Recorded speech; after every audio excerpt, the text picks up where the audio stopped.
This will be a lecture looking at a whole lot of the themes we've been considering all quarter in here, how they apply to a topic that is very close to home. And what I already know from some of the emails today was Friday's lecture looking at depression was already getting close to home. Some of the themes that came out of the end of the chaos lecture, some of the notions there that some of the stuff teaching us perhaps there are no blueprints, perhaps there need not be blueprints, perhaps there may still be blueprints despite a theoretical demonstration that you don't need them, hitting close to home also. That is what all of today's lecture is about, looking at some biological underpinnings of religiosity. And this one is far and away the lecture I am most nervous for, simply because this one people wind up having strong opinions about, and I want to navigate through this one as successfully as possible. Okay, just to give me a sense of where I'm starting off from here, how many of you would characterize yourself as religious? As fairly religious? As highly religious? Okay. Good. How many of you would you characterize yourself as very, very comfortably, acceptingly non-religious? Lots of hands there as well. Okay, lots of potential differences in responding to this. Where we pick up on is from where we left off with the lecture last Wednesday, which was the schizophrenia lecture. And where we finished with was this whole notion that by now we have to have dealt with every single one of these topics, starting on the far right, what's the behavior look like, and eventually getting to the far left, what are the evolutionary roots.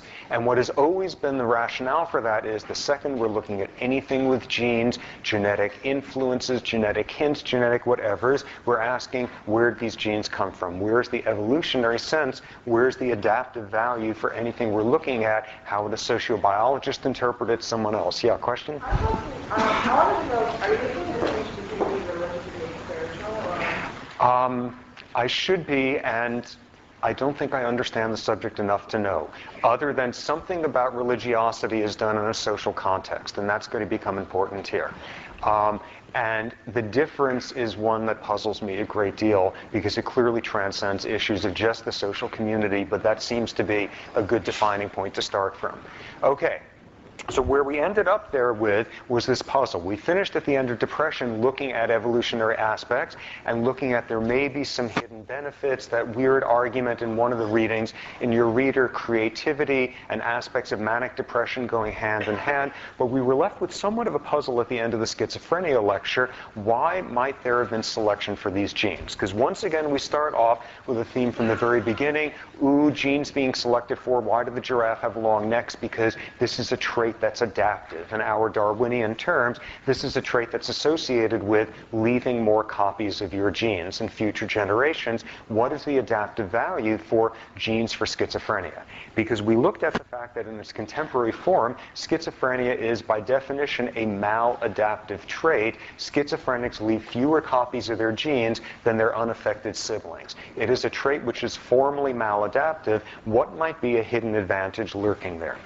And where we left at the very end of that was just a hint that, in fact, as far as anyone can tell, there are no hidden advantages to schizophrenia. There may not be any adaptive advantage. What I left you with there was the notion, however, that there might be another disease lurking around related to schizophrenia, which does have an adaptive advantage. And to begin here, what we have to go back to is one of the basic 9th grade biology concepts in science there, which is the whole notion that some of the time a genetic trait which is god-awful in one setting may have some advantages elsewhere. And we all learned the exact same example back in 9th grade, sickle cell anemia. Sickle cell anemia, which in one context, when fully expressed, is a hematological disaster, absolutely bad news, horrible, and in other settings can protect you against malaria, and not by chance that versions of sickle cell anemia have evolved in sub-Saharan Africa, Mediterranean areas, thalassemia-related diseases, that this has been a frequent solution.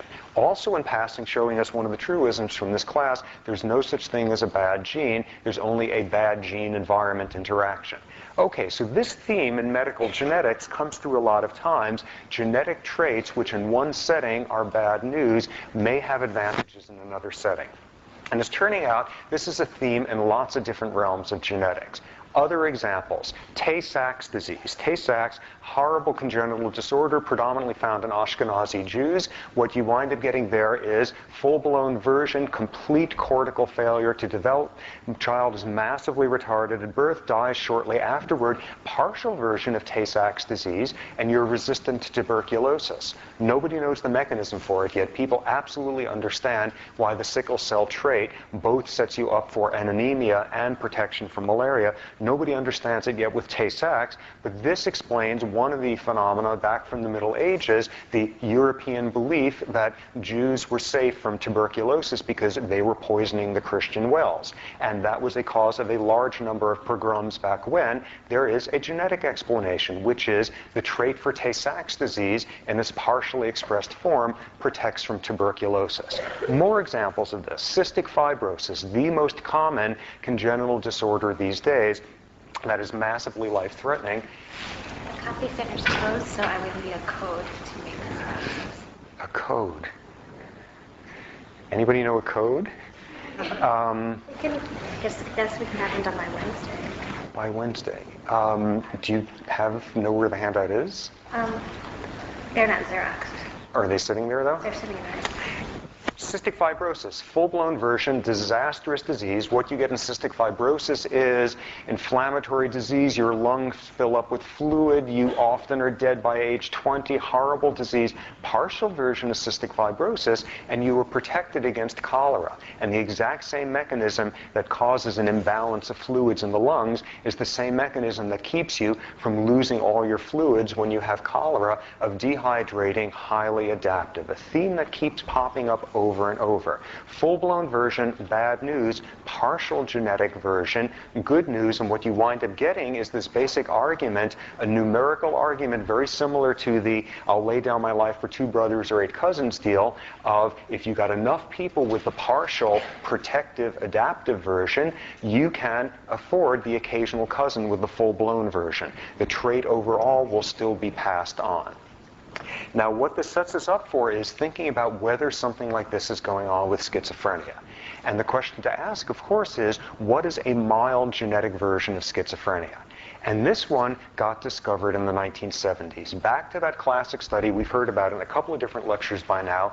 Ketty, that psychiatrist from Harvard, who with his colleagues went off to Denmark and spent a decade there looking at every single adoption case and looking at the patterns of schizophrenia, the schizophrenic, the adoptive parents, the biological parents. In the course of doing this, they discovered something amazing. Because think about what these guys did. This was this team of psychiatrists who spent a decade in Denmark. What they did was interview every single family of every adoptee in Denmark. This was like 10,000 people. This was a massive amount of work looking for schizophrenics, looking in the various pedigrees, all that sort of thing, interviewing huge numbers of people, just a handful of these folks, so they would all get the diagnostic criteria fairly similar, well-designed study, blah, blah. What had they done by the end of a decade?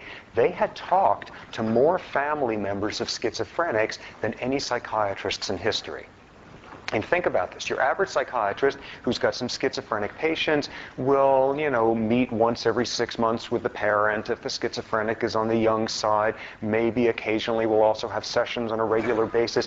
These people had just interviewed tens of thousands of family members of schizophrenics. And they noticed something interesting. They noticed that on the average, there was something a little bit strange about family members of schizophrenics. Not all of them, and these traits are not only found amongst family members of schizophrenics, but at a higher than expected rate, there is a weird sort of quirky personality that went with family members of schizophrenics, biological family members. And this version of a much milder case of schizophrenia is now called schizotypal personality. This is a standardly recognized disorder in psychiatry. Schizotypalism is a mild genetic version of schizophrenia. What does schizotypalism look like? First off, people have somewhat loose associations, not remotely in the realm of a schizophrenic, and there are standardized scales that can be given to show this is someone out of the normal range, but not in the schizophrenic range, in an intermediate range. In addition, you get a social withdrawal. And this is not the complete dysfunctional, unable to hold down a job, locked up in the back of the village version of schizophrenia. This is someone instead who just gravitates towards fairly solitary occupations. This is the lighthouse keeper. This is the fire tower watcher. This is the classic schizotypal occupation. This is the person sitting alone in the projection room in the movie theater 8 hours a night in the dark. They're classic sort of schizotypal jobs. Socially detached, very solitary. The most striking feature of schizotypals is what is termed metamagical thinking. And this is where things begin to get interesting. Metamagical thinking, this is not someone who is thought disordered, psychotic, unable to function. This is someone who just kind of believes in strange things. This is someone who's really, really into science fiction and fantasy.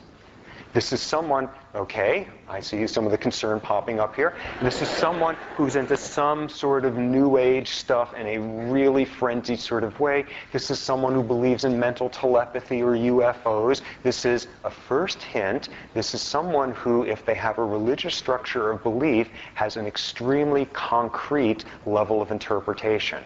Remembering seems to be quite similar to schizophrenia, what apples, oranges have in common, multisyllabic words, that concreteness at the level of abstraction. These are people who tend towards extremely fundamentalist, concrete interpretations of religious events. 7-day creation of the world, this is not a metaphor, this is not a parable, this could be measured down to the minute. People alive who were once dead, this is not a metaphor for keeping the spirit going, this is an exact description of the event. We begin to see where we're heading here. What schizotypalism is about is it's a very mild version of schizophrenia in terms of the loose associations, in terms of the concreteness of associations, the social detachment, and most of all, the metamagical thinking. And this is now a standard diagnostic category in psychiatry to have a schizotypal personality. So, what we then ask is, where does this come from? What is this like?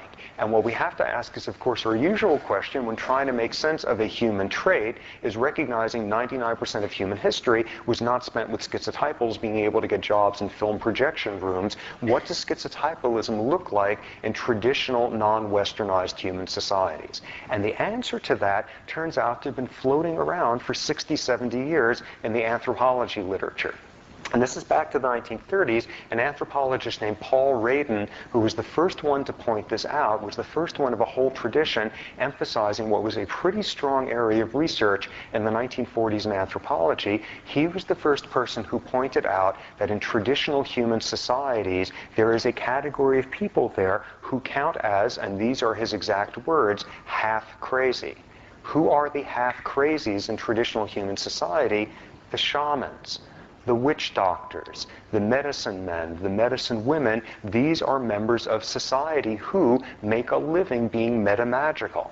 And Radin was the first one to emphasize this. In traditional human societies, the shamans are the ones who converse with the dead for ritualistic reasons. The shamans are the ones who speak in tongues. The shamans are the ones who, at the full moon, turn into the hyena to protect the village from predators. The shamans are the ones who are metamagical for a living. And this has been a theme in anthropology for quite some time. One anthropologist named Achterneck referred to shamans as being healed madmen in the 1940s. Anthropologist named Kroeber, who started the anthro department at Berkeley and was one of the grand old men in the field, this is a quote of his describing what shamanism is about. The shaman displays his possession by a spirit by publicly reenacting his specific personal experience, that of a man suffering from a particular mental affliction.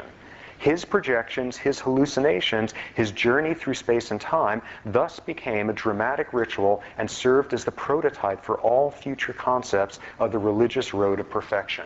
And this was the recognition in the 30s and 40s that what shamanism is about is a very controlled, very socially contextual version of metamagical schizotypalism. The word did not exist in the field at the time, but that is what it is. Now, what Kroeber emphasized in his writing was these are not schizophrenics. And what we heard about in that story in class 4 days ago looking at that schizophrenic person in that Maasai village is that people in traditional human societies are no more tolerant of the mentally ill than we are in the West, and just as delighted to find cultural means to peripheralize them. These are not full-blown schizophrenics. These are not people who suddenly are speaking in tongues at the exact silent moment in the hunt. These are people who are speaking in tongues at the right time. These are people who are hearing voices at the right time. And you remember what the punchline was of that story about that schizophrenic woman in that Maasai village was she heard voices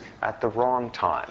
Hearing voices at the right time is not schizophrenia, it is a version of schizotypalism. And what you see when you look at the human tradition of shamanism, these are not peripheralized people. These are some of the most powerful members of society. Many societies have a tradition of shamans being celibate, but many of them, most of them as it turns out, do not. And these are people who are anything but reproductively maladaptive. These are people who have been passing on their genes just fine throughout history. Shamanism, this mild version, this contextually appropriate version of metamagicalism, has done wonderfully throughout human history. And a great example of that, the fact that you need to get it just right, was Kroeber sort of emphasizing this, that in the right setting, what would be an absolutely peripheralizing set of traits instead makes you a very powerful, very sanctioned, and that's the word that he used, a very sanctioned member of society. And it's not for nothing that the word sanction has a whole lot to do with the word sanctuary. This is a realm in which the exact same traits would spectacularly fail to work in other cultural settings. Do it right and it works just fine. And Kroeber had a wonderful anecdote about this sense of you got to get it just right. He apparently was at some ritual, a ceremony. He spent most of his time doing his anthropology with Native American groups, and this was some ceremony being done by the Winnebagos, and I was actually found it quite bizarre that there was a group called the Winnebago, but hanging out with the Winnebagos, and this was one of his informants there sort of explaining this ritual, and this was apparently some really frothy, really quite over-the-top ritual that the shaman was pulling off and was speaking in tongues and rolling on the fire and all of that, and this guy said, "That is great, we've got this shaman here. This guy is like the best. He's worth every dollar we pay him. This guy is terrific. We are so lucky to have a shaman like this in our village. This guy's..." Thank God we don't have two of them, though. Two, way too much. One's just fine. And you have this recognition that this is not schizophrenia. You wouldn't want a person to be schizophrenic because they will be as peripheralized as in our own society. You want to get it just right. You don't want to have too many of them. You got to have some people who are some plain meat and potatoes good hunters, that sort of thing. And you want the ratio of that to the shamanistic metamagical folks to be quite high, but you need a few of them around. And what the anthropologists have been noting for 60 years is all human cultures traditionally have some very metamagical folks around, and these folks are anything but peripheralized with a decreased reproductive success. They're some of the most honored members of society. So what you wind up getting here is that classic, partially expressed sort of continuum deal going on, which is human societies throughout history have had such a need for shamans that they can put up with the occasional second cousin who's fully schizophrenic, as long as you've got the ratio right. And what the numbers suggest, the 1 to 2% rate of schizophrenia throughout human cultures, and the average population size of human villages, and the number of shamans, it works about right. Throughout history, there has been more of a predominance of schizotypal shamans than of schizophrenics. You can afford to put up with the occasional cousin. Now, where does this wind up heading? What the main point of this section is about is this is not just about the people naked in the National Geographics with the bones in their noses, and this was a critical transition in recognizing this. At some point, a whole lot of people in that field were writing about the primitiveness of non-Westernized religion, and there was a great quote, who came up with this one? A guy named Devereux referred to primitive religion as being organized schizophrenia. And this was somebody in the 1940s exactly getting this flavor of contextualized, appropriate, hearing the voices at the right time, all of that. But this was overwhelmingly literature about the weird stuff those folks are up to in the night and the Time Life specials on public television. And what the critical transition is it's not just about them. At some point, this anthropologist Ackerneck, who was quite leftist in his orientation, wrote a long essay saying how incredibly culturally chauvinistic it was of the West and anthropologists to write all these articles about how shamans are half-healed madmen, and how condescending that was to talk about those cultures as being so irrationally based in contrast to us. And what's the obvious punchline is, the problem isn't saying that they're irrational when we're saying that we aren't, but it's saying that we're equally irrational. We are equally irrational in some of the tenets that we have here. A quote from Ackerneck at the time was, "Our culture is unique in outlawing the irrational." Let me give you some recent statistics from a survey. What's the name of the survey? The main national survey people. Who? Yes, Gallup poll, that guy. The Gallup poll, a recent Gallup poll survey, I don't know about you guys, but these numbers astonished me. 25% of Americans say they believe in ghosts. 36% believe in mental telepathy, 47% believe in UFOs, and more than 50% of Americans believe in the devil and a belief that the devil influences daily activities. These are people who can vote. These are people who can serve on juries. These are people who can operate motor vehicles. These are people making decisions about medical interventions.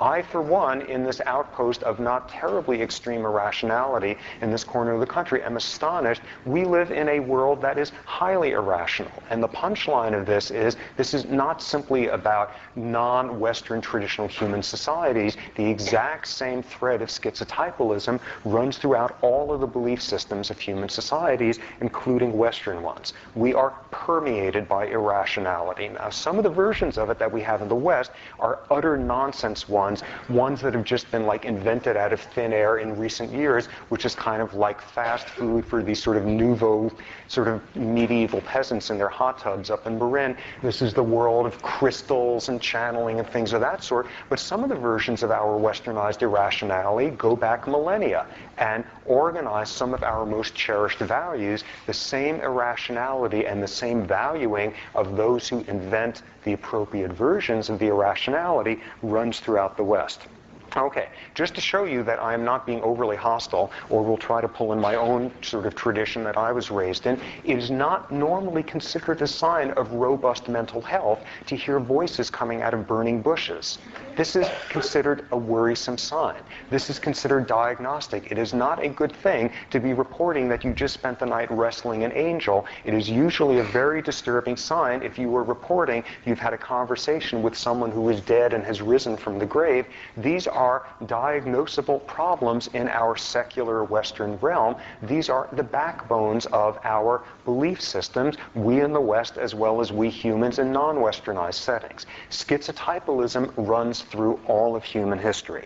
What you wind up having then is this obvious question, who invented this stuff? Who came up with the notion that the world was invented in 7 days, or snakes with apples are up to something no good, or it's possible to give birth and you're still a virgin? These were not designed by committees. These were designed by extremely formative, extremely influential schizotypals throughout history. Yes? So is there genetic evidence of schizotypalism, or is it more? Yep, it's genetic evidence. Those same studies showed that it runs through, the adoption studies showed it's a biological trait. It runs through the biological side of the adoptive pedigrees.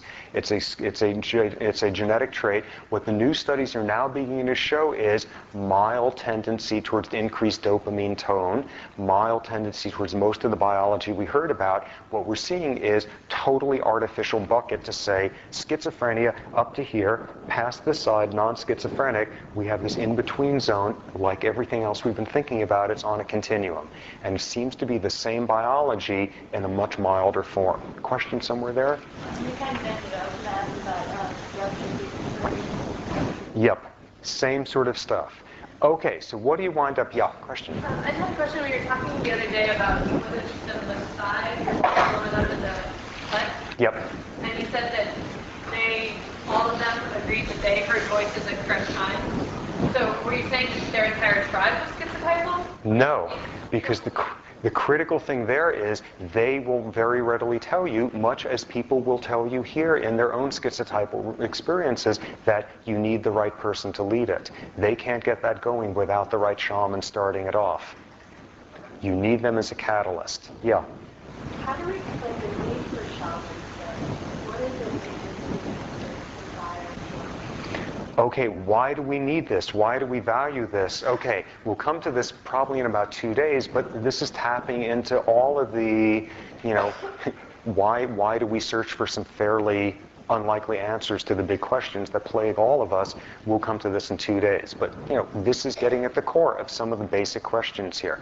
Okay, let me push on here. What you wind up seeing with this is that this is on a continuum, and who invented this stuff? And you look throughout the history of religious leaders, those who have invented some of the theology, and we will come to different variants of religious leaders shortly, as you see those who invented the theology, that there is very often a thread of metamagical thinking that goes through this. And this is metamagical thinking of a type that falls readily into the spectrum of schizotypalism. Now, one of the themes we've endlessly come back to in this class is appropriate context, and this is a perfect realm to see this, because what we wind up getting is you got to get it just right. If you hear voices, it's got to be during the ceremony. If you're speaking in tongues, it can't be in the middle of the silent part of the hunt. You don't want to have too many of them. Thank God we've got this shaman, but not 2 of them around here. You've got to get the context right.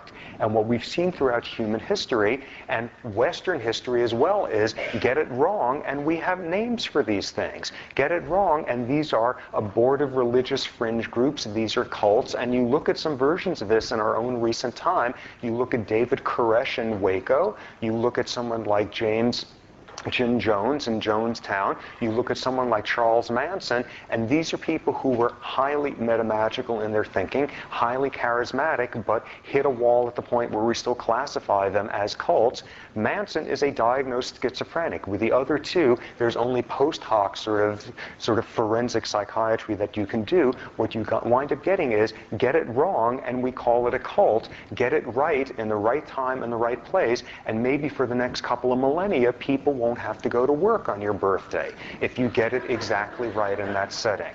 So what I think we see here is a setting here for making sense, the exact same traits in a different context, to use Kroeber's words, in a cultural context that is not sanctioned. The exact same traits count as psychiatrically suspect these days. What this is about is not only, if you get it in the right context, is it okay, it is highly honored, tapping into the question that came in before, that all human societies have a strong need for a certain degree of these folks around.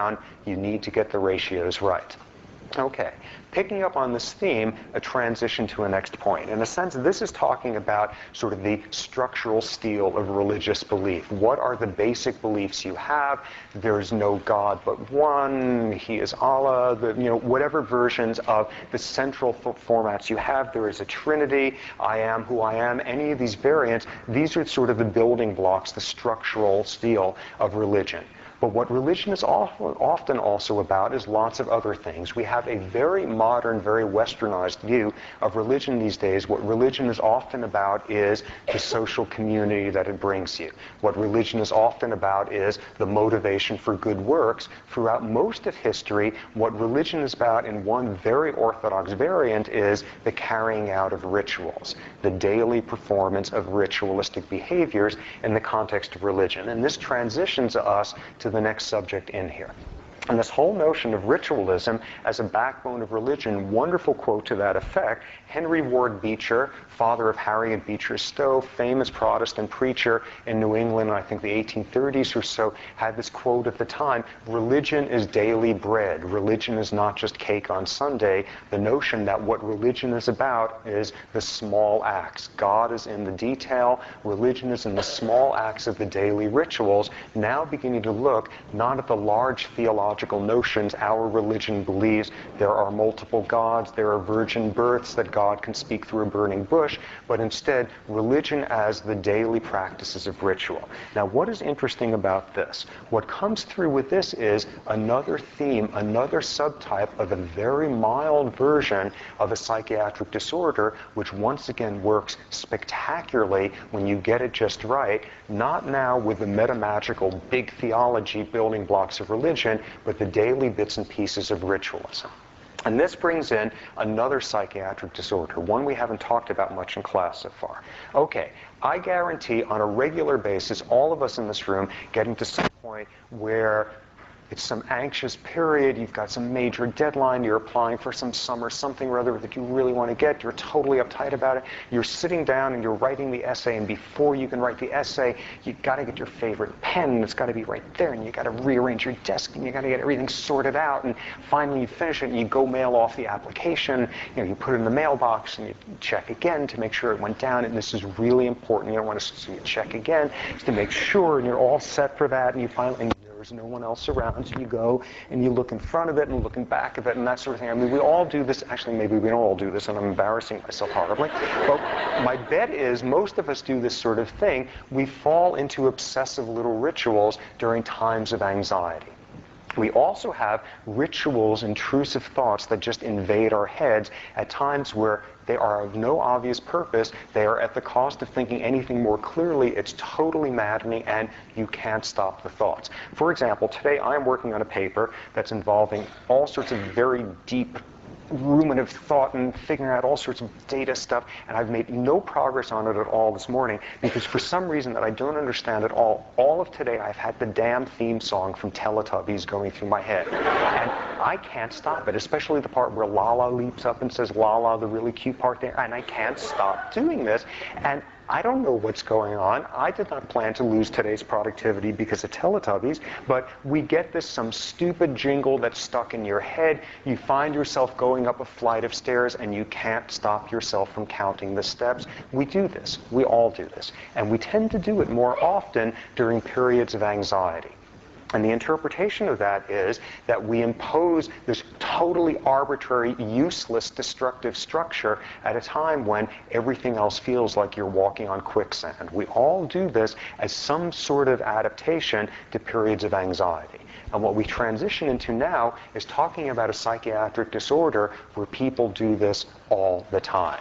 And it not only gets in the way of them getting some work done on a project that requires some concentration, this is a disorder that absolutely destroys their lives. This is OCD, obsessive compulsive disorder. And the full-blown version of it bears so little resemblance to what any of us do when we are having to get the pen right and checking the mailbox the third time and having the jingle go through your head for a while. It is of such a scale larger. It is so much more destructive. It is virtually unimaginable from our perspective. People with OCD have their lives completely destroyed by this disorder. People with OCD in the full-blown version spend 6 hours a day washing their hands. The characteristic that's always at the top of the list with OCD is this obsessive focusing on hygiene, this worry that you are constantly in some way soiled, 6 hours a day of washing. These are people who cannot hold down jobs, their marriages come apart, their relationships are destroyed because they cannot stop washing. And you have in the reader one profile of somebody with OCD from a book entitled The Boy Who Couldn't Stop Washing. This is the symptom that always pops up at the top of the list, and the actual washing process is ritualistic beyond belief. These are people who have bought 7 different kinds of antibacterial soap. They go through this whole sequence. The water has to be a certain temperature for the first level of washing, then a certain type of towel that they dry themselves off with. That towel has to be put out of the room because it's dirty then the next layer of washing with the next soap. Go through 2 hours of this. They're finally done. Turn to leave to go to their job, go to their whatever, and on the way out, brush their elbow against the door, and they have to start all over again. And you will stop them at that point and say, you will miss this interview, you will not get this job, and they will say, yes, I know, but I'm not going to be able to function, and it's dirty. I know my elbow, I know I'm going to touch it then, and then I'll get it in my face, and I just have to start over. I'm not going to be able to get anything done today anyway, so I need to go wash. If I don't wash, I'm not going to be able to do it. And back they go, and hours of this. People with OCD spend half their waking hours doing this. People with OCD just have constant sequences of numbers going in their heads, constant jingles, intrusive thoughts. They cannot stop thinking, what if I don't stop the car at the next stop sign? What if I run down this person? They have the intrusive thoughts of, I'm absolutely sure I struck somebody at that street crossing back there. I've got to go back and check. Okay, they don't see anybody there. They drive on 5 miles down the road. Probably the person flew off into the bushes. I have to go back and check. I have to go back and check. They can never leave their home because they've left the door unlocked. They go back, they check, the door is locked. They have to go back. They left the gas on. They left the light on. This is absolutely paralyzing. Intrusive thoughts. What if I leaned over and struck the person next to me? What if somebody kills my loved ones? You can't stop the thoughts. They just keep coming at these people. They cannot enter or leave a place. There is a paralysis about entering and leaving built around this sort of almost magical exclusionary power that you get a transition into a place. They cannot enter a room until they do a prime number of tappings on the wall before entering. They can then not enter the room until that's prime number, and then a different prime number with their left foot shaking. Completely arbitrary symptoms of having to enter and leave. Numerology. These people cannot begin a meal until the utensils are absolutely symmetrical and lined up, and they're never perfectly symmetrical. And the entering and leaving ritual is never done right, and they certainly can't enter the classroom unless the number of steps from here to the door is 2 times an interval that's with this a very mathematical quality to it, and it's never quite right, and you've got to do it all over again. And what's been pointed out, one of the really interesting sort of insights as to what OCD is about is that this is an anxiety disorder. This is a pathological attempt to impose structure, to impose predictability, to impose control in a world where everything is pathologically provoking of a sense of dis-ease and uncertainty and anxiety.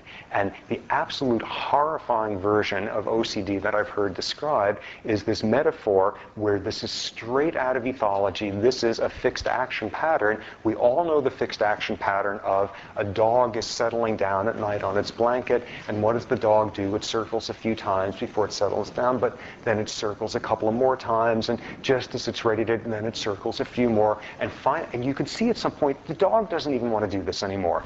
And it takes a while longer, and another 30 seconds before the dog can finally escape from this fixed action pattern and sit down.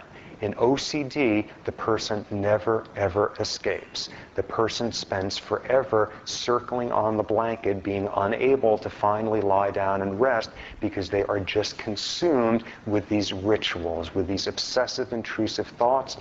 And what you get is, this is completely paralyzing. Okay, here's an example of an obsessive belief that we all have. Okay, can anybody identify this?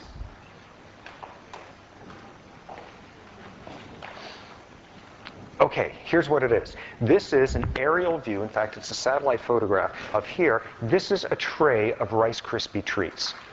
And you've just walked into the room, and it looks like this. And for a huge percentage of us, within a minute or so, it's going to look like this. Because we all feel this compulsive need to take a knife and cut off that edge. Okay, let me just canvass you on all of that. Okay, how many of you do this for starters? I certainly do. Okay, how many of you of those who do this cut off this bit here because it doesn't really count on your diet? Okay, a couple of hands. How many of you cut it off because what's perfectly obvious is going from this to this decreases the total perimeter so that it will stay fresher that way? Okay?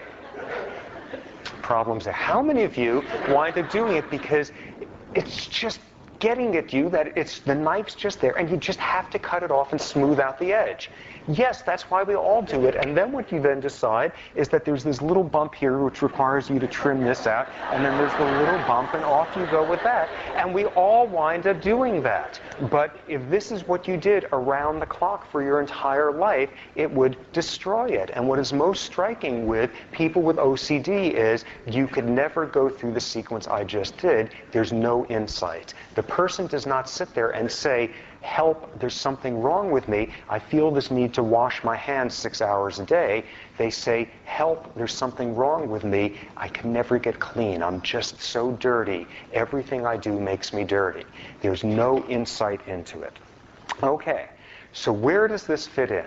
Again, our modern version of religion, our modern, very secularly influenced version of religion, so often involves an emphasis on what religion is about is counseling the troubled. What religion is about is holding the hands of the newlyweds and making sure they understand what they're getting into. What religion is about is comforting the bereaved. What religion is about is the good works. But this is not what religion has often been about throughout history. Often, the religious leaders are not necessarily the ones who are most psychotherapeutically minded or the most galvanizing of people into the good works. Often, religious leaders have been the ones at the head of a crusade. Often, religious leaders have been the ones with the most vivid images of what hell and damnation would be like. But often, what religious leaders have been are the people who are best at doing the rituals. And that has been another thread of religious practice throughout history, of religious leaders as often being among the most fervent, the most accomplished at carrying out of rituals. Now, let me give you a sense of this, because as I began to read more on this absolutely astonished me, because I knew very little about this stuff, just the scale of this. And starting off with what will probably be a fairly alien religion for most of you in here, and then moving into examples closer to home. Looking at orthodox, very traditional Hinduism, looking at the behaviors of a Brahmin, an individual who devotes their entire life to ritualistic practice in pursuit of their religion. A Brahmin, a highly observant Brahmin, spends 6 hours a day in cleansing rituals. And there are detailed rules as to which hand you wash in what sequence, how many times you wash each hand separately, how many each one together, the sequence with which you wash out one side of your mouth versus the other with water. There are set rules for Brahmins as to how you are supposed to lie down at night, dictating what your first sight is in the morning. There are set rules as to what direction you must face when defecating in terms of what you were looking at the time. There are set rules for rituals you have to do when entering a temple, when leaving a temple. There are set rules for how many breaths you take through each nostril. You close one nostril during your prayers for a certain number of breaths, then you close the other. And all of these are very carefully stipulated. The number of mouthfuls of food, the number of times you chew per mouthful, the number of prayers you have to say per day, sequences of magic numbers. All of this is absolutely spelled out, and Orthodox Brahmins consume their entire days doing this. Okay, next example. Orthodox Judaism. Spectacularly, yeah, question? How many of those rituals you say have like health-related purposes? Great. Okay, hang on for a while. We will come to that. That's a superb question as to why they seem to have lots to do with cleansing and food preparation. Wow, thank you. Okay, why don't we take a 5-minute break right now, and you can all store in the front here for handouts.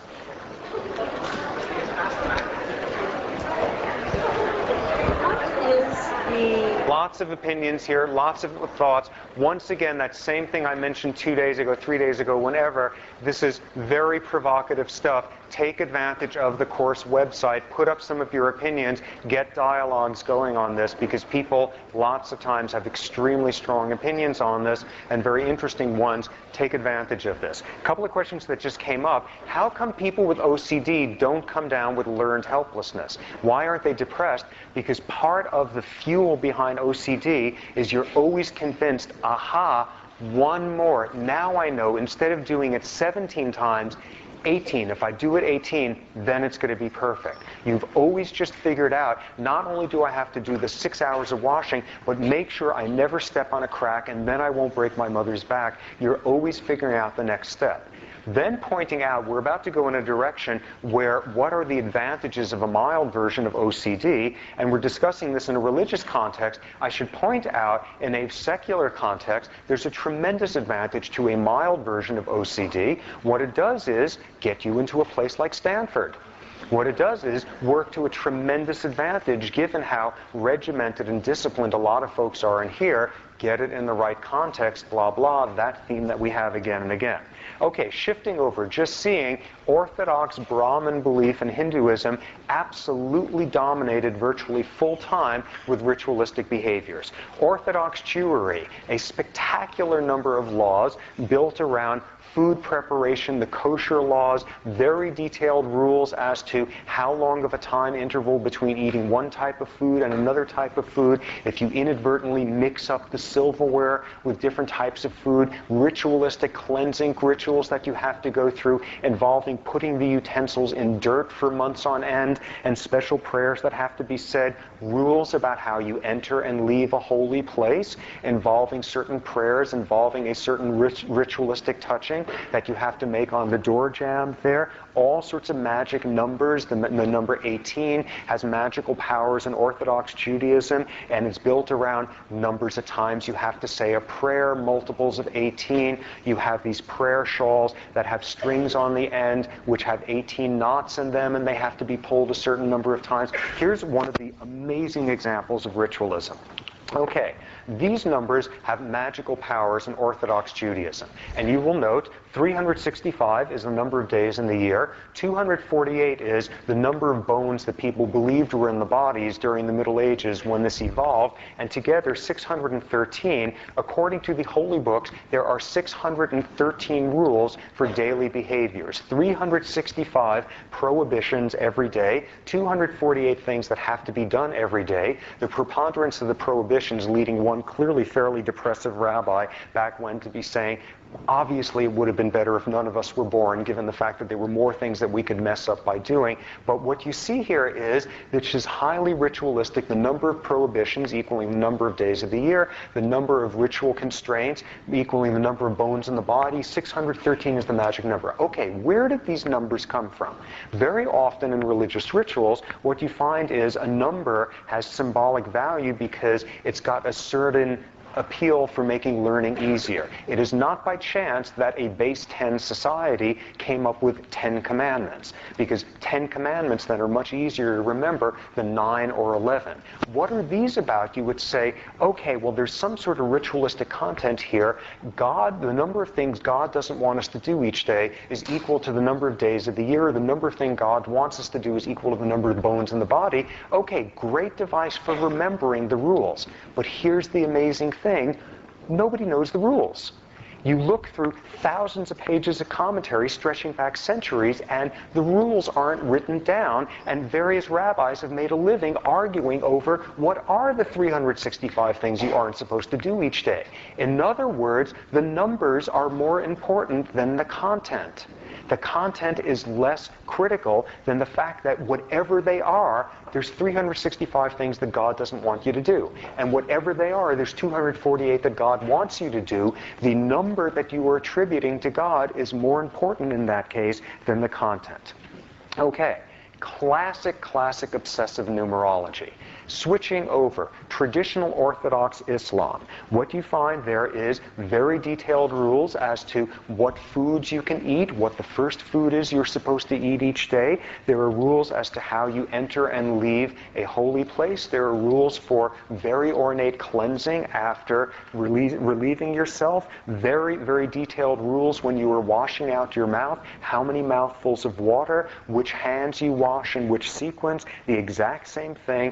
Exact same rules as with an OCD person after showering, explicitly written down. When a man is washing himself at the end of the cleansing, should he happen to touch his penis, he has to do the whole sequence all over again. Magic numbers thought to have powers there. 7, 10, 70 and 100 apparently have magical powers in Islam, and you have very explicit, concrete instructions about them.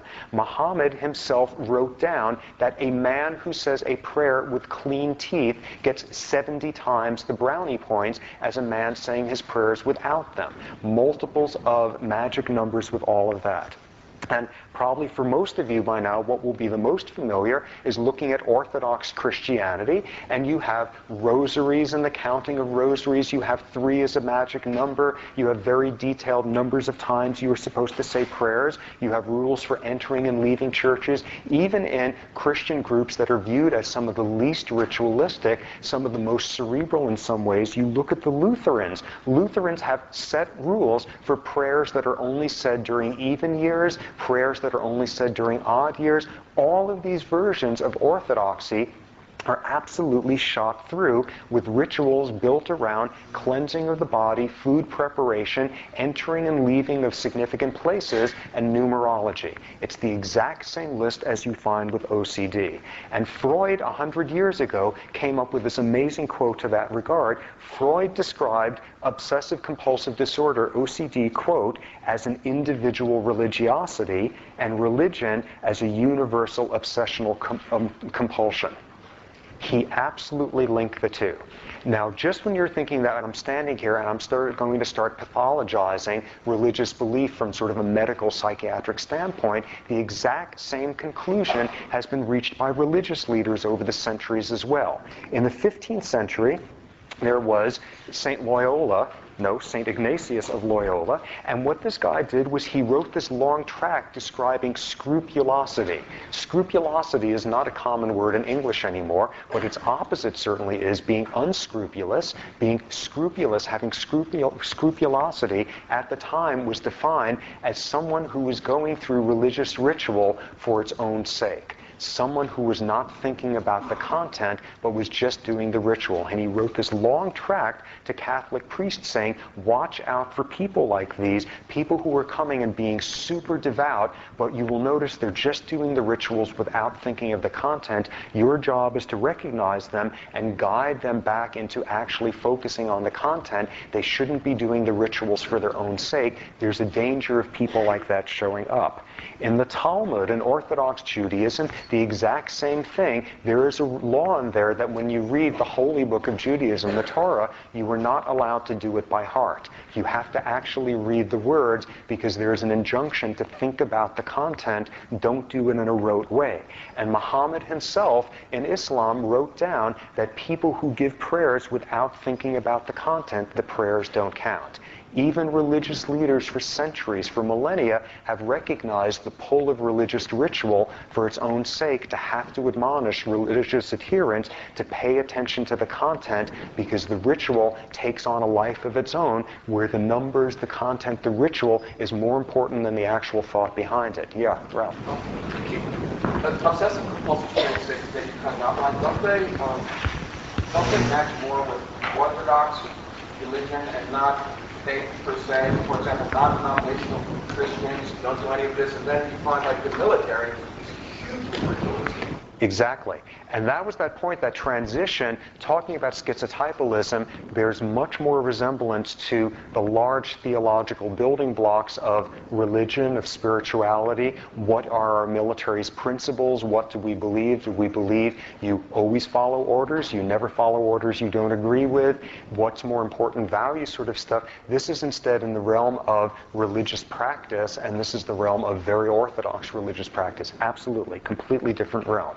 So where am I heading with this? Obviously emphasizing the similarity of the traits and that whole business that once again have a 6-hour compulsion to wash your hands each day and have it occur in the secular context of OCD. It destroys your life. You cannot function in society, you are peripheralized, you are mentally ill.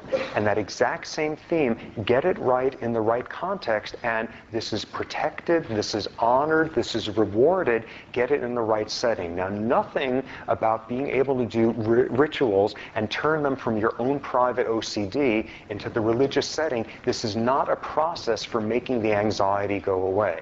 It's very important. When people are pulling off these rituals in a religious setting, it's not to make the anxiety go away, it's to share it. It's to share it over time and space with a larger community. It's to take this nameless dread and to give it a name. And to have that name come with feeding instructions and all sorts of rules for how to please the source of the named dread at this point. It's not to make the anxiety go away, it's to make the anxiety shared. Now from this, transitioning from this notion that, okay, in the right setting, the same exact trait that can ruin your life can in fact be enveloped, rewarded, welcomed, protected in the context of religious belief, now taking it one step further. Yeah, question? I feel that in some ways, a lot of religious rituals have to do with other systems and to share anxiety or dread, like health things or like I don't know, to build a community. A lot of times, that's actually the point of it, or that's comes out of the ritual. I kind of feel that this doesn't cover the whole story. Sure. No, it definitely doesn't, but from that standpoint, this is speaking to one aspect of what it's doing, and we still haven't come to the question that was up there before. Isn't there an ecological reason why there should be these rituals about cleansing and food preparation? We'll come to that shortly. But the other point you brought up, maybe this is to foster a sense of community, but this comes back to the question around there before. Why should people in a communal sense feel better? Why should we all feel better when we do rituals, and our rituals of counting the stairs and making sure the application really went down the mailbox? Why do we feel even better when we do it in the context of a community? You're absolutely right that these are meant to foster the group shared features of religiosity and spirituality. The question then becomes, why does it work? Why do we respond to it? Why do we need shamans? And why do we respond to this ability to share these customs? Why is it the trait of 18-year-olds all over the world to try to invent a whole bunch of generationally shared rituals that lets the world know I have nothing whatsoever to do with those appalling people who embarrass me, my parents? What's that whole separation that goes in? Why is it that individuation is very often going hand in hand with, I need a community to do this individuation with? That, in a sense, is the question. And that kind of brings us to this next issue, looking at sort of a next scale of this application of this ritualism. By far, one of the weirdest stories that Franz Kafka ever wrote was The Hunger Artist. And this is a story about a person who performs starving. His performance is he comes into a town and he's locked up in a cage in the middle of town, and he performs there by starving himself. And people come and watch him starve. And initially you read this, and this sounds like one of the more bizarre parables that Kafka has come up with, until you read that during the Middle Ages there were hunger artists. There were people who performed in European cities starving themselves in a ritualistic way for people to come and watch. Suddenly we now look at a next level, the notion of performing rituals and people who are very good at it. Once again, what are religious leaders about? Mostly these days we think of them in terms of people who are empathic, people who are able to use the religious tradition they come from to make people treat each other better, to comfort people during troubled times. But back to that issue that some of the time what a religious leader is about is someone who is excellent at doing rituals. And when you look at the history of religion, not only do you have the capacity for somebody to suddenly lose themselves, to finally have these same life-destroying rituals be sanctioned and protected, you have people who could make a living performing the rituals. You can have people who are amply rewarded for doing so. Some examples. Starting off with traditional Hinduism, there is a mantra there called the Gayatri mantra, which I'm sure I'm mispronouncing, but in traditional Brahmanism, you are supposed to say this mantra 2,400,000 times in a lifetime to guarantee a good afterlife. And what happens is you have these aging captains of industry who are worried that may not have quite gotten the right number in there and are feeling the years catching up with them. And what do? You hire yourself a bunch of Brahmins to come and say the prayer 2,400,000 times for you. And you say it in appropriate multiples. There are set rules. You hire 240 of them. So each of them says 10,000, 100,000, 1,000, 10,000. Each of them says a whole lot of them, and they all say the same number, and there are rules for what sort of tent city you put up for them in your backyard and what sort of feast you throw for them. You hire people to come and do the rituals for you that get you your afterlife. Switching over to Judaism, these rules of orthodox food preparation, there's an entire job you can get built around ritualistic preparation of food. Now, there's a certain primary level of this, which is people who make a living making sure food is prepared in a kosher way, that they slaughter animals, things of that sort. But there's a whole second level, people who make a living watching the folks who prepare the food. You have rabbis who make a living sitting around in slaughterhouses and making sure the animals are slaughtered in a ritualistically appropriate way. These guys don't do anything with their own hands. Their entire job is to watch and make sure the rituals are done right so that you can produce like fat-free tofu hot dogs that would bring a smile to the lips of the patriarchs. It's done so ritualistically correctly. These guys make a living doing this. And then the version probably we are most familiar with, the American experience, you have the high school graduation, you have the opening of the new town, whatever, and what happens? The local clergyman comes out and does a convocation, says a prayer, is invited to come and do a ritual to mark this community transition. And our response here is, well, yeah, of course, that's the guy's job, and that's exactly the point. You could make a living doing these rituals, and you can do that job these days, complete with health insurance and a retirement package and a 401k and all of that. You make a living doing rituals. And when you look at the history of religion, suddenly what you see is an inevitable outcome of that. If there's somebody who's spending all his time washing his hands ritualistically for the good of the community, there's some peasant out there who's got to work by the sweat of his brow to make bread for 2 people instead of 1. And there's an amazing novel, a science fiction novel, and absolutely caught this, which struck me as like one of the truly horrible novels in terms of writing style, almost as bad as Asimov, but in there was this brilliant idea, a book called Xenocide by a writer named Orson Scott Card, and had this brilliant idea that absolutely caught this. And this was on, as always, a multi-planetary empire, and the people running the evil empire had figured out the people on some planet were biologically very, very prone towards being extremely smart. We could dissect that in lots of ways, perhaps the particular prenatal environment on that planet, but they nonetheless worried that this planet had great danger for producing revolutionaries that were going to lead the overthrow of the empire. So what they did was invent a virus which caused obsessive compulsive disorder. And they infected a subset of people on this planet with the virus, and the virus integrated into the DNA so it could be passed on multi-generationally, and suddenly you had a subset of people who were paralyzed with OCD, with counting rituals and all of that. And what did they manage to foist off on the rest of the population? These were religious experiences they were having. And within a few generations, this had become a priestly class who sat around all day carrying out their obsessive rituals, and the rest of the population couldn't begin to think of revolting against the empire because they were spending all day long having to come up with enough food to feed the priestly class. And what you suddenly had was a paralysis built around an entire class that does nothing other than carry out these rituals, and that planet was no worry to the rest of the empire at that point. What you wind up seeing is that truly involved ritualistic religious belief is often at the cost of doing anything else. There's a spectacular example of this historically.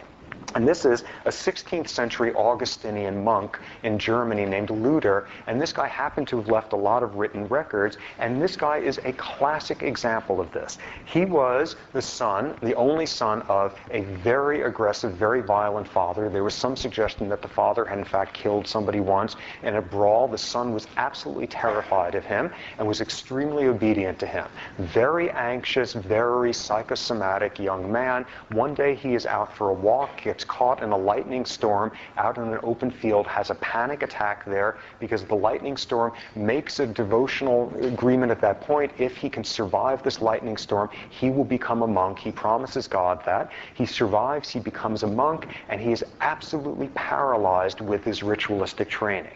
He leaves records about when he had his first Mass, he fainted beforehand. He was so nervous about doing it wrong. The Mass went on 3 times the length it was supposed to because he kept having to stop and start over again because he was sure he had done something wrong. He spent approximately 5 hours a day in confession with his priestly mentor there, his sort of advisor there, confessing to this is a guy who lived in a monastery. He didn't have a chance to do anything sinful, but he'd be in there 5 hours a day. When I said this prayer, I wasn't mindful enough about it. I did it by rote. When I did this, I wasn't thinking enough about this. I'm pretty sure I didn't wash my hands enough before doing this prayer. I did this wrong. God is angry at me for doing this. I'm sure God is angry at me for doing this. And records his mentor, this elderly priest, eventually in exasperation said one of the most astonishingly modern, psychoanalytically insightful things imaginable. He said, "Enough already. God isn't angry with you. For some reason, you are very angry with God. God doesn't care about how many times you're washing your hands." And the most definitive thing about this young man, this young priest, was something he left in his records. He washed hours and hours a day. An exact quote from him, "The more I wash, the dirtier I get." And this is OCD. And why do we know so much about this man? Because we know him 500 years later, not by his Latin name of Luther. We know him by his more westernized name of Martin Luther. This was Martin Luther, the founder of Protestantism, and these were the transitional events in his life. And talk about somebody who takes his personal affliction and turns it into perhaps the most influential event of the last 1,000 years in Western European history. This is someone who turned it into the biggest display of failing to obey his father that anybody has seen in the history of Catholicism. And this was a person paralyzed by obsessive compulsive disorder. So what we get here at this point is the obvious question, who invented knocking on wood for good luck? Who's the Hindu who had some sort of obsession with the number 24, or the Jew with an obsession with the number 18? Who got this belief that God was completely obsessed with the numbers of bones in the body, and that's how many things you should do? What we have here is not only the recognition that if you are OCD, religion can provide a sanctuary. If you are OCD in the right setting, you can in fact make a living by being religiously ritualistic, but the recognition that probably people with strong obsessive compulsive tendencies had something to do with the invention of many of these rituals. I suspect historically that's where it has come from. So that brings up the issue that was brought up before. Why should these rituals be so similar? You look at the prohibitions, for example, in Judaism. More than 200 of these have to do with food preparation and cleansing. You see the sequence in any of these, and the top 4 in OCD are identical to the top 4 in all of these religions: cleansing of the body, food preparation, entering and leaving significant religious places, and numerology, numbers. Why should that be? Basically, 2 types of explanations. One is we may be seeing some sort of convergence. It's not by chance that people are highly ritualistically concerned with making sure their bodies are cleaned and that their food is correctly prepared, and I suspect that has part to do with it. But I suspect what we're also seeing, and with records of people like Martin Luther, what we're also seeing is because some of the people who invented some of these religious rituals had a background of OCD. Maybe not fully paralytic versions, but nonetheless, somebody spending 5 hours a day washing his hands and 5 hours a day confessing about how he didn't wash his hands enough, this does not seem to be a mild version. The more I wash, the dirtier I get. Okay, what I think you wind up seeing is that historically, all sorts of folks generating rituals. OCD is estimated to have an incidence anywhere from 1 to 10% in the population, depending on how you define it, the continuum. And what you have is, I suspect, in periods of religious crisis, cultural crisis, during a period of persecution, during a period where whatever is currently in shape is not working, the right person at the right moment comes forward and in effect says, this is how I have been privately honoring our Lord all these years, and I am offering it to all of you to see this is what I have been doing, and in the right place and time, it catches on and it turns into the thing that is the ritual for the rest of the community within decades. Okay. So what I've been suggesting here, and what I also emphasize, is none of this is original with me except for the notion that the OCD has something to do with the invention of these rituals. These ideas go back decades, go back centuries, that there is a parallelism between the symptoms of what we call schizotypalism and the metamagical backbone of religious theology. There's a parallelism between what we call obsessive compulsive disorder and the ritualism of mainstream Orthodox religion, and this key point that the exact same behaviors, which in one context destroys your life, has you peripheralized. Do it right, do it in the right context, and it is not peripheralizing, it makes you very honored and powerful. There are more themes, yeah. Is there any evidence that there may be higher rates of OCD in more secular cultures because of the Wonderful question. Would you expect to see different incidences of OCD-type traits in different cultures depending on how secular the society is, how ritualistic the religion is? You look at, for example, Catholicism or high Episcopalianism, highly ritualistic compared to Lutherans or Unitarians or Quakers at the other end. Would you expect to see different incidences? Absolutely. I don't know if anybody's studying that. That would be exactly a prediction you would expect. Okay, a related one, which taps into the lecture on Friday, would you expect to see differences in the incidence of depression depending on religiosity? And boy, do you see that with a vengeance. One of the healthiest things you could do with your life is to be religious. And to be highly religious, it is a very strong protector against major depression. Religious belief extends your life expectancy, and that's after you control for. It changes risk factors. You're less likely to drink to excess, all of that. What is the big issue in that field is, do the health benefits of religiosity merely come from the social community that you get typically by being religious? The question early in the lecture today, religiosity versus spirituality, that might be a realm to dissociate them. Spirituality, if it's a very personal one, you wouldn't get the community. Do you still get the health benefits? Nobody knows at this point, but those are studies that people are doing. But absolutely, one of the greatest things you can do out there to buffer yourself from depression is to be religiously believing. And walk through all the steps at the end of the lecture the other day, elements of control, predictability, explanation, outlet, and you will see exactly how religion taps into that. Okay, a couple more threads here in terms of making sense of some of the covariance between biological phenomena and behavior that we can explain and patterns of religious belief. Back to something we talked about earlier in the course. Take a hungry pigeon and put it in a cage, and instead of the behaviorist circumstance where it has to press a lever umpteen times to get food, you randomly reward it. And what we discussed there was a pigeon has a strong psychic need to come up with an attribution. What did I do to cause this food to appear?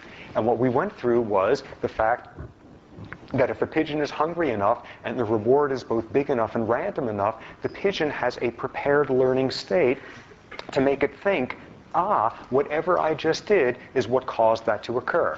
And then you suddenly have superstitious conditioning, the capacity to get pigeons doing the most outlandishly ritualistic things over and over and over in the belief that that's the cause of the food appearing. And what we heard was take a room full of hungry pigeons and randomly reward all of them with food at different points and come back a few days later, and every pigeon is going to be having its own private belief system built around, in order to get food, I have to do X. The enforcement of superstitious belief, and that is the term that is used in psychology. And as we often have here, is a question of, is this word a metaphor? Is this word an inappropriate metaphor? Or what is superstitious belief? And to go back to the question that came up here before, why do we have a societal need for shamans? Why do we have a societal need for much of this? Because we are trying to explain the unexplainable. We are trying to look for causal links of things that may or may not be associated. This is basically a way of describing superstition. How tight of a link do you need between cause and effect to believe that there has been cause and effect? And this is coming down to statistical relations. And if you allow yourself to believe that this prayer could be answered, but it wasn't this time because I wasn't concentrating enough, I need to do it a bit more fervently, all of that, you have a system that allows us very readily to see causal links that may not be there. Now, what is the next interesting neurobiological piece of this is that take animals, take rats, and damage their hippocampus. And what you get with hippocampal damage then is you have more trouble making causal sequential links in events. what you wind up seeing, and this next sentence is meant to be as provocative as it will sound, is when you have rats with hippocampal damage, they are more vulnerable to superstitious conditioning. Essentially what that is saying is that as you have a damaged hippocampus, you have less of a capacity to tell the difference between accurate cause and effect linkages and ones that are merely statistically hinting of that, or ones that may not be in the slightest bit connected with each other. Hippocampal damage and rats have a lower threshold for superstitious conditioning.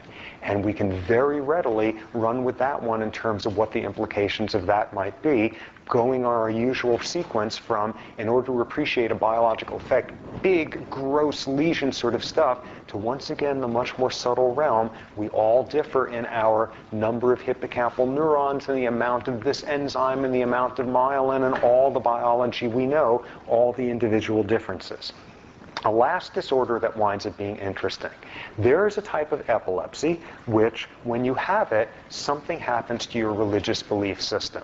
And this is one of its characteristic features. Epileptic seizures, as I think we've discussed in here, have characteristics as to what part of the brain they originate in. And this is epilepsy that originates in the temporal lobe. The temporal lobe containing the hippocampus, the amygdala. It's a big limbic area. The temporal lobe epilepsy. And about 30 years ago, a neurologist named Geschwin, who was at Harvard, who was probably the most influential neurologist of the 20th century, Geschwin published a paper first describing what is now called temporal lobe personality, which is a cluster of personality traits that become far more common in people with temporal lobe epilepsy. Once again, not everybody with this personality profile has epilepsy lurking there. Not everybody with temporal lobe epilepsy gets this profile, but statistically at a higher than expected rate. What do you see with temporal lobe personality? First off, the person becomes extremely serious and humorless. Okay, you might say, I would become extremely serious and humorless if I suddenly came down with epilepsy. What's the appropriate control? Looking at other types of epilepsies of equivalent severity, it's specific to temporal lobe. So you get the seriousness. Next thing you get is what is termed neophobia. You don't like new things. You like to just do very familiar sorts of stuff, the same small circle of friends, the same very relatively limited range of experiences. Okay, if I had epilepsy, I would suddenly get a lot more sort of involuted in my lifestyle. Once again, the controls are other types of epilepsies. Next thing you see is this bizarre trait called hypergraphia, which is people with temporal lobe personality begin to write obsessively. They feel a pressured need to write. Fourth trait, and the most interesting one of all, is people with temporal lobe personality become obsessively interested in religious and philosophical subjects. And these are not people with uncontrolled seizures happening all the time. These are people whose seizures are relatively well controlled with medication. And once again, well, if I had this horrible neurological disease, I'd suddenly start getting more introspective about, once again, control for with the other types of epilepsy. And the classic temporal lobe patient that you see is somebody who is meeting a new neurologist and says, oh, hi, great to meet you. You know, I very strongly believe that a patient should be more than just their symptoms. So I've prepared this 60-page document here, which is my philosophy about life and meaning, and if the next week's appointment comes back with a 40-page addendum, this is what you wind up seeing. And there's this fabulous story told showing that it's not that you get religious, you get interested in religious and philosophical subjects. This great story showing this. And this was apparently shortly after Geschwin first published this paper. And he had some neurology resident who one day, all the residents were in there, and the neurology resident was summarizing some patient. This was some 13-year-old boy in there with temporal lobe epilepsy. And he went through the meds and all of that and how the kid was doing. And at the end said, oh, by the way, I just read your paper on that personality stuff. This kid doesn't fit at all. Doesn't fit in the slightest. Clearly doing some chest-thumping kind of territorial stuff with the big man there. And Geschwin says, oh, yeah, really? How come? And he said, because I asked him if he's religious. He said, no, he's not. Geschwin says, idiot, out of my way. Like, pushes him and goes storming down the hall, and the resident's running after him, bursts into this kid's room and says, "Oh, hi, I'm Dr. Geschwin," and puts him through a neurological exam and all of that, and goes through and asks him, does he like baseball, how's the weather, all of that, and then offhandedly says, "Oh, by the way, are you religious?" And the boy says, "No, I'm not." And then Geschwin asks the critical question. He says, "Oh, how come?" And this 13-year-old kid gives this hour-long lecture about the internal inconsistencies of Christ's Sermon on the Mount and the Epic of Gilgamesh and sort of Enkidu's treatment of this and Bertrand Russell's critique of Christ. And like Geschwin just leaves the residents in their torture to listen to this kid for an hour. And it's not becoming religious, it's becoming fascinated with the subject. And there's even been a paper published in a neurology journal doing this sort of paleoforensic neurology by a neurologist speculating someone who in history had temporal lobe epilepsy, and this was St. Paul. St. Paul, who had seizure auras, as documented. No evidence that the guy was particularly humorous. The guy was hypergraphic as hell, and clearly had a very strong interest in religious and philosophical subjects. And, you know, this is fun, but what do you make of the fact that somebody has an uncontrolled seizure in this part of the brain for 30 seconds once every 6 months, and they become more interested in religious subjects? And at the end of the handout, I cite a novel that was published a couple of years ago called Lying Awake, fabulous novel by Mark Salzman, talking about a nun who is in the middle of a rather dispiriting life experience as a nun. It has not been what she was hoping for. It has mostly been empty ritual, and in the last few years, she's been having religious visions. And this is the most exciting thing that has ever happened to her. What she also has to admit is she has kind of become a star of her convent after being this very peripheral nobody, and they're publishing books about her visions, and people are coming to see her. And what becomes apparent halfway through the book is that she has a tumor in her temporal lobe, which is causing temporal lobe seizures. And suddenly, what does it mean that this is what these visions have been about? What does it mean that this is something that somebody in a white coat would call a disease? Is this a disease, and do I want my disease cured? Do I want this taken away from me? And it's an extraordinary novel, absolutely getting these features of temporal lobe personality and getting at this issue, which now is the core of what this whole lecture has been. What do we do with something like this? What do we do with the possibility that have an uncontrolled burst of action potentials in one part of your brain for 30 seconds every 6 months, and in a somewhat deterministic way that makes you more interested in religious subjects? Now, summarizing here, what I think is really important for me to emphasize is what I'm not saying, because that I've kind of learned the hard way over the years touching on the subject in this class. What things I am not saying. I am not saying, ooh, some snotty, you gotta be crazy to be religious. That's nonsense. Nor am I saying even that most people who are psychiatrically suspect. I'm not saying that in the slightest. What I'm saying is it is absolutely fascinating that the same exact traits, which in a secular context are life-destroying, separate you from a community, and in the right setting are at the very core of what is protected, what is sanctioned, what is rewarded, what is valued in religious settings so often, and that there could be an underlying biology to this. And what do we do with this? What's most interesting here is, even if this describes one single person, I mean, to put cards on the table, I was raised in an extremely religious Orthodox upbringing, and I had a complete break with it when I was about 14, and that process of completely breaking to the point now where I have no religion, I have no spirituality, I'm utterly atheist, and in passing, it is probably the thing I most regret in my life, but is something I appear not to be able to change. The process of getting to that point, I view in retrospect as one of the most defining things in my life, the process of turning into that person from who I was.